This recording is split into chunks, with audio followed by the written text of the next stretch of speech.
ঠিক নয়। আপনি যদি ভাগে কুরবানি দিতে চান এটি জায়েজ আছে, এবং একটি উটে বা মহিষে বা গরুতে আপনি সর্বোচ্চ 7টি ভাগে কুরবানি দিতে পারবেন ইনশাআল্লাহ। এ ব্যাপারে সহিহ মুসলিমের একটি হাদিসকে আমরা এখানে উল্লেখ করতে চাই।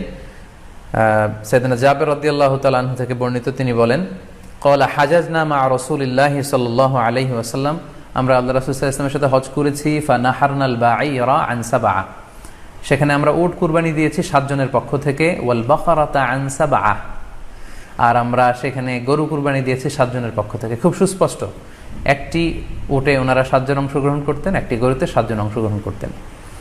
তো এই হাদিসের আলোকে অনেকে বলে থাকেন যে এটি হজের সময়, সফরের সময়, কিন্তু মুকিম অবস্থায় 7 ভাগে দেয়া যায় না। আসলে এই কথাটিও ঠিক নয়, কারণ সুনানে আবু দাউদের আরেকটি হাদিসে এসেছে যেখানে আল্লাহ রাসূল সাল্লাল্লাহু আলাইহি ওয়াসাল্লাম সুস্পষ্ট বলেছেন, সেখানে হজ বা কোনো সফরের উল্লেখ নেই। সেটা হচ্ছে জেনারেল স্টেটমেন্ট, অর্থাৎ আল বাকারাতু আন সাবআ, গরুতে